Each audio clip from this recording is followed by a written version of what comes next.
Having an RV or a travel trailer is great. In a day and age that is promoting nothing but superficial garbage, connecting out away from all that stuff and just recharging your batteries is something all too necessary. So if you're thinking about getting one, then get one.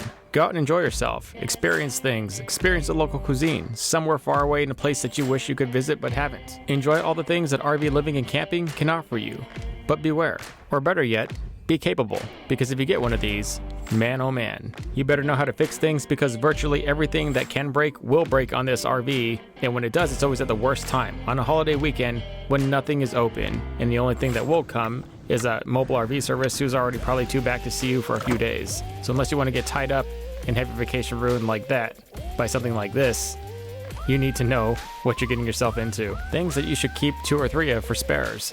And things that'll happen right underneath your nose, and you won't notice it until it's completely broken. But if you can catch it right now in the moment, you can prevent damage and maintain this RV's great look for a long time, all the way until you're ready to trade it in or get a new one. Stay tuned. Think of a travel trailer as a rapidly aging house in dog years. The rapid aging comes from simply just towing it down the road back and forth. The way it's built also doesn't do it any favors. And because of that, we're going to start out with a list of things you should just have on hand all the time. First, go to the RV store, the most capable one, and become friends with it. Secondly, make friends with Harbor Freight. There's all these little kits you can just get in small boxes. Get them, stack them somewhere in storage of your RV. These are the items that I would personally get. A stainless screw kit assortment, because screws back out of things naturally going down the road, and you might get to the stop and find out there's things missing. Also, standard nuts and bolts, also stainless. They have panhead and countersink hardware in these small kits, or they have one large kit full of zinc-coated hardware. It's whatever you feel like. Obviously, stainless is going to be better down the road, so I just get 2 of those. They have a little washer kit. Harbor Freight does a really good job of putting stuff in these kits that it's just enough for what you need for like a single use emergency. Also, some rubber O-rings. They have plastic washers. Also, wall anchors. Remember, most of the time that's cheap wood and fabric behind those walls, and those screws, they do crack the wood and back out, and you might have to just re-drill and jam an anchor in there, and that's the only way you can actually save that mounting hole. And then some self-tappers for the exterior. They definitely work in a pinch until you can get a permanent fix. Also get a rubber grommet kit, because if you have to run new wires or replace old wires because there was a hole with no grommet that now degraded the wire, which is very, very likely, you'll have to actually do it right. Also, some heat shrink butt connectors. Those are key. You'll get a lot of wire nuts in your RV if you have to replace electrical stuff, and those are just garbage. Get rid of them.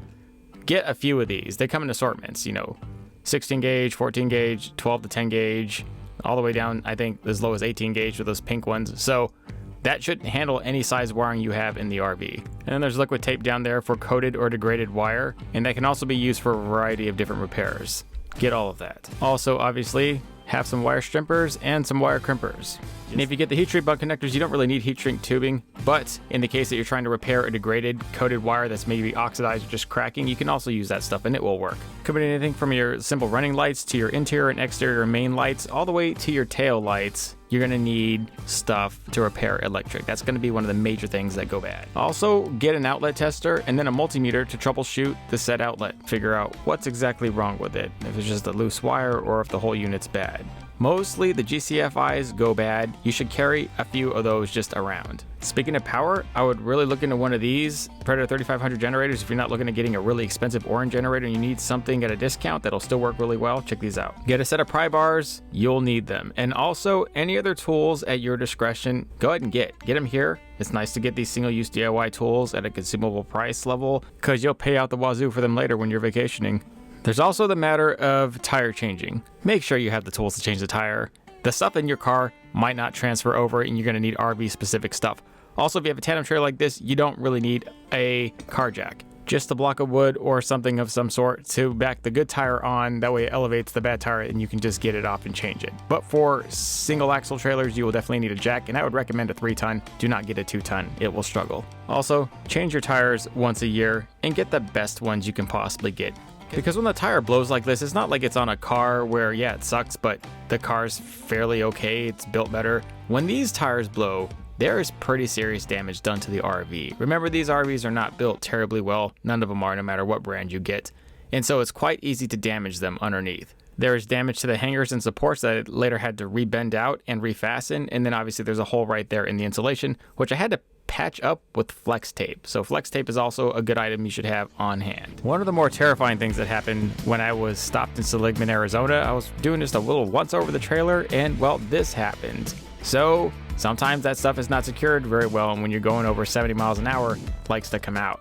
I fixed that all with duct tape. So duct tape really does a lot for the RV in a pinch. But what's even more terrifying than that, this thing, the exhaust port for the generator, the little flex, like tensioning, like clasp mount, whatever this is, those rot and they freaking break. This one's actually already running. It's not even that old. And if that comes off and hits your tire, goodbye to whatever you got going on there. I actually noticed this during a rest stop check, and when I grabbed it, it fell off in my hand. Another silent killer is your propane setup. If you smell rotten eggs, those lines, they gotta go. They go out a lot. And also these gauges, they go out. You might have to replace the whole unit. The one you have might be old and archaic and have been on that RV since the number one owner. But these parts aren't terribly expensive. You do have to have the right setup and the right parts. Definitely consult with your RV shop and they'll set you up with the best thing, including a bracket that will just fit right on. And it should turn out a little something like this. Brand new brackets with no leaks and a gauge that actually works, so you know exactly how much propane you have left. And the gauge is going to last a lot longer than the hoses, so I would just carry extra hoses. And something to consider, when you're moving around from dry camping to using city water, make sure you put a little bit of water into your freshwater tank and you cycle the pump. Because a lot of times that pump stays open and all of a sudden you'll see a puddle of water leaking out of the corner in the bottom of your kitchen somewhere. And what that is that the city water is filling up the freshwater tank and then it overfills it and then it has to go somewhere, so it leaks into your RV. But cycling the freshwater pump just a few times right when you put it in the city water actually stopped the problem. I never had the problem again, but I have had the problem in both RVs that I've had. So it's good practice just to cycle the water pump every time during RV use. Also, another crucial component of water, these sacrificial anodes. You need to have these for your water heater if you have a water heater tank. If you have tankless water heaters, obviously it's not an issue. Also, be acquainted with your generator. When it shuts off, it's gonna flash so many lights and you need to know what those light indications actually mean. You need to be able to check them. Because as indicated to the indicator light flasher, the number of flashes is gonna indicate which one of those actually happened and you need to know for sure. Now that we got all the major stuff done, let's talk about more of the superficial cosmetic things that happen to your RV. The furniture is cheap. It will break. And when you try to put that together, there's only so many ways you can put it back together without like ruining it. One of those ways is clamps, wood glue, and staples. And then touch-up markers that are the same color as the wood. Do not put tape on this furniture. Even painter's tape will rub off the finish. I found that out all too late. But these are the markers. Just find one there at the hardware store everywhere. Get one that matches your furniture. And use it, and then also carry a wet rag to wipe off the excess so you don't get any darker stains on the finish than you need. This will actually come out pretty good. Obviously, there are remnants of the history, but it's way, way less noticeable. Another good thing to have two of is your plastic screen door handle. They always break. It's terrible when they do, and you want to have a spare. Another big thing is double-sided tape. Some of these things are just put on with double-sided tape, like the end of this stove cover. I had to re-tape it with that stuff. If there's marks on the wall, the manufacturer likely makes tape that is the same texture and color as your wall siding. And then above all, there's just some things that happen to your RV that either they're beyond what you're willing to do to fix it or you just can't fix it. Like some things in here we can fix and a lot of things we couldn't. One of the things I was just not willing to do was fix this siding. It started inflating going down the road. I did what I could to repair it, but it was just time to move on. I fixed this RV up to the best I could and I got a really good trade-in value of it because of all things I showed you that I fixed. Because of that, I was able to come out clean and just get a new one that's going to cause me all kinds of new problems. So you just stay tuned for that. Thank you guys so much. See you later.